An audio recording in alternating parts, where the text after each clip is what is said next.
This is HURIDAC TV, and welcome to your wonderful program, Let's Talk TV. Let's Talk TV, this is where we talk about the most important things, the challenges in the country, the state level, and in our society. The importance of this program is to ensure and make our country, our state, and our society a better place. To introduce myself, my name is Oladapo Adejumo, and with me in the studio today, I have someone special, as you know, my colleague, my friend, or so to say, my best friend. Today, you're welcome on board. Thank you very much, Dapo. Yeah. Welcome everyone. My name is Yetunde Ayeleso, and you're welcome to Let's Talk TV. So today we'll be discussing the deteriorating state of our health sector. You know, it's a known fact that our health sector is in a pity state. Sure. It's getting bad every day. Yeah. And, you know, like we've always known, there's hospitals that have not been renovated. You know, several hospitals have been built as far back as 30 years ago, and none of them have been renovated. When I mean renovation, I don't just mean when you go by repainting the buildings. I mean where you provide good facilities, updated facilities, and specialists and physiotherapists, like people that actually know those special areas of health. Yes. So, but then this is what we're having right now. When you go as far back as northeast, there are several hospitals that don't even have bed space.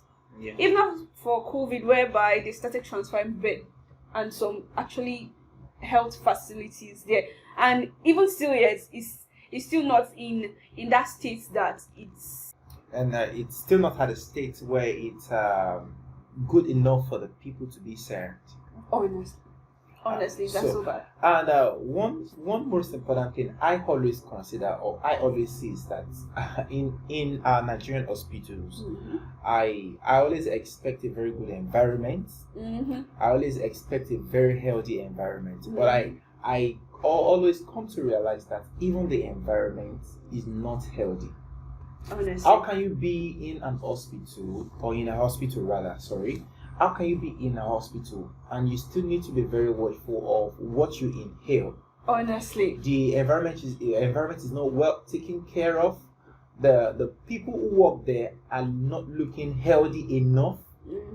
And the kind of way that they communicate, it makes us feel like the people who are employed in this service are below the standard. Very well. And some of them, they're actually not nice to their patients. Not at all. You know, by the time you get admitted, and some of those nurses shout on you, sister, sit down. You know, and you know someone is already battling with some health issues, and they're not even in their normal state of mind. But you have this nurses treating you like, okay, you're in a sorry state and your life is in their hands. But then, also, you know, if the amount of money the government pump into the health sector, if it's being utilized judiciously, it's going to actually have a huge effect in the health sector. You know, I've always said this: if Nigerians really want to get something done, they do. In fact, if Nigeria as a country really want to get something done, within a second they will, because they have the ability. It's a known fact that several specialists over the world are from Nigeria. Several doctors that have broken record medically are from Nigeria. So we have that resilient spirit.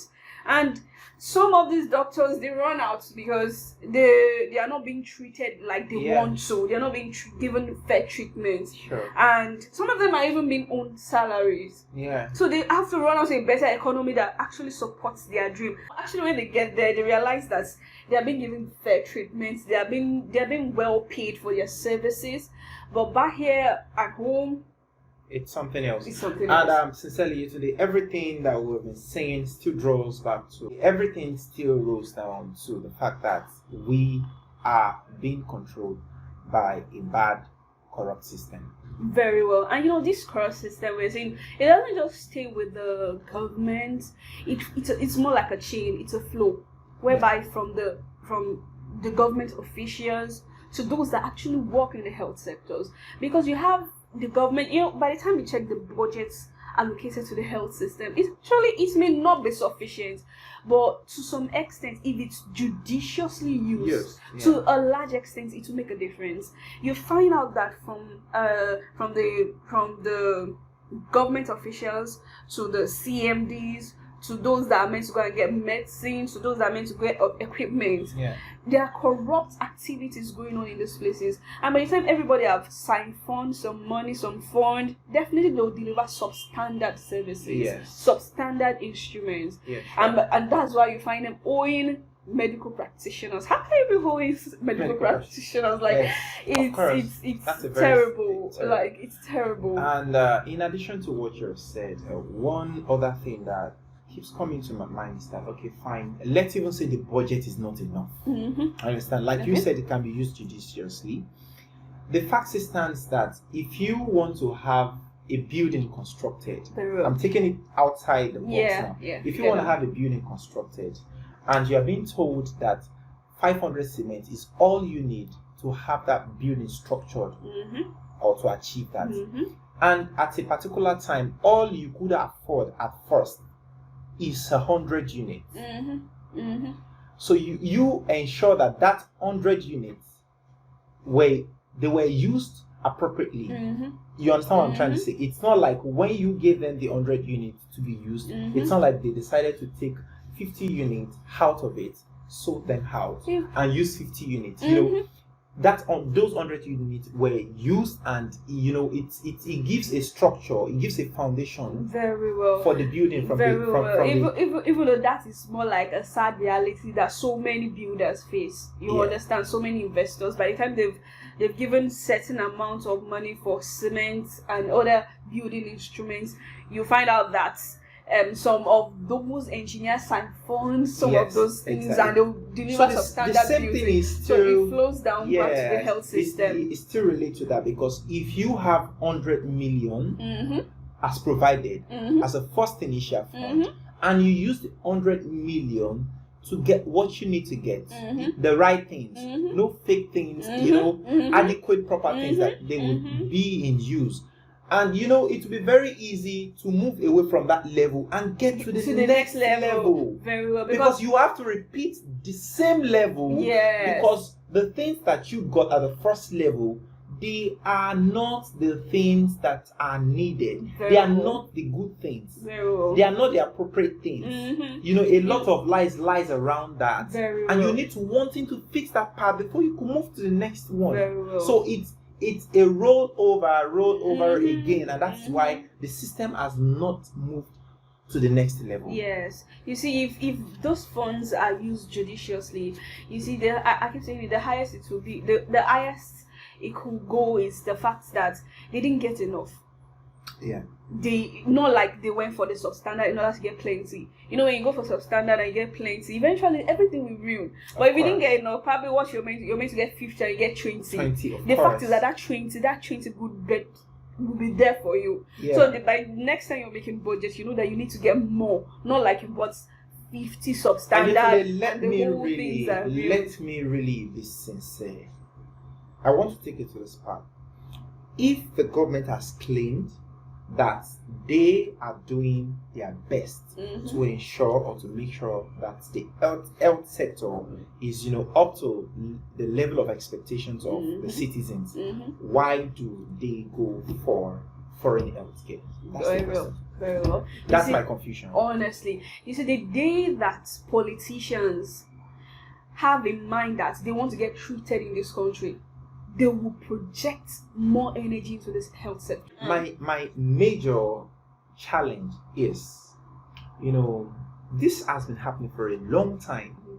And the question is, why do our leaders go for foreign healthcare and not the local healthcare? Because they claim to have invested a lot into the health sector. So why are not they taking advantage of what they provide for us?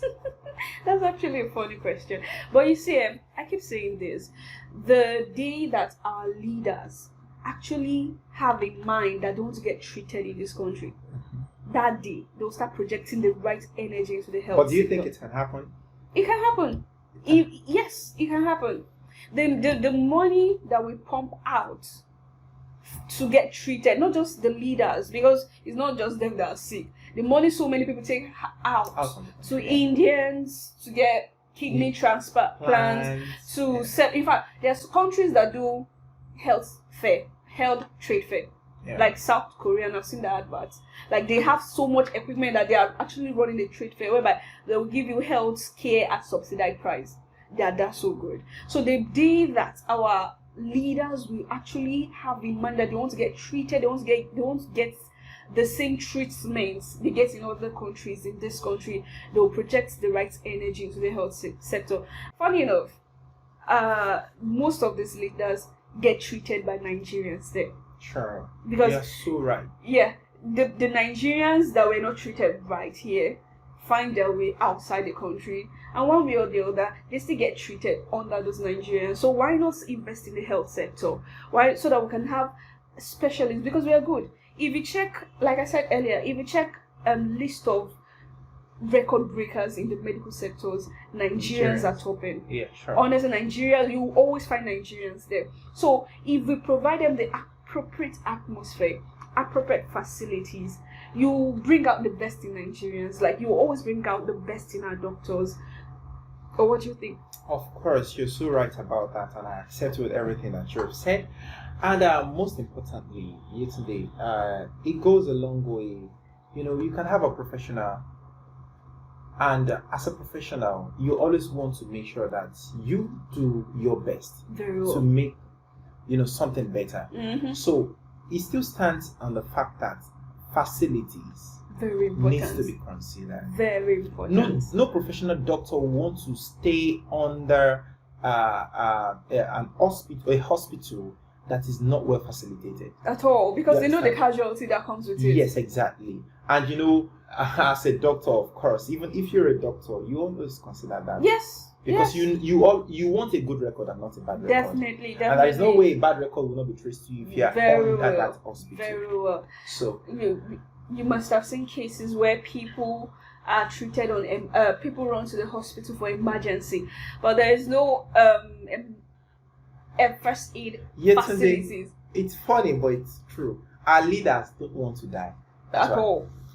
And they don't want to die because they know that the facilities that are available is not adequate enough to sustain their life. Very well. So when they know this, why can't they do the right thing? If they can channel so much energy into our health sector, in fact, it will boost our economy. Of course. We have so many specialists in Nigeria. Nigerian doctors are good if they have the right facilities, like you said. Sure. So if they can project into that, it will boost our economy.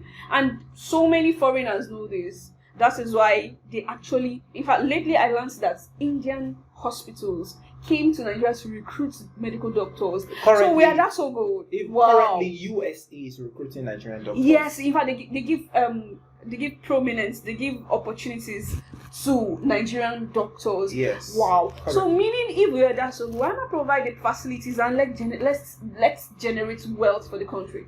What we need is more like you're investing, you're building a company. Yeah, sure. So why not? So I really wish our leaders will channel more energy. And it's not just channeling energies and funds. Yeah. They should channel. They should create means through which those funds will be properly used. Yeah. I keep saying it. The corruption is not just at the top. It's a chain. Yeah. It flows. Everybody keeps siphoning money. If there's a check and balance through which they'll make sure that each budget that is allocated to the health sector is properly used, I'm sure we'll get somewhere. We might not get to where we want to, but we'll move away from where we are. Yeah. Okay, thank you for listening. Thank you for watching. We really appreciate that. We hope that you have a great time, and we hope that the things that we've discussed about are the things that you want to hear, and at the same time informative and educative. Once again, my name is Oladapo, and thank you for staying tuned with us at HURIDAC TV on Let's Talk TV. Thank you. We hope that some other time when we have important discussions, we'll always be on board. And please subscribe to our YouTube channel and all of our social media platforms, Facebook and Instagram. Just search for HURIDAC or HURIDAC TV, and you'll be there one click away. Please subscribe and follow us. Drop your comment in the comment section, drop emojis or whatever you feel like you want to express, ask questions, and we'll be there to answer you right away. Okay, we'll be closing down the show.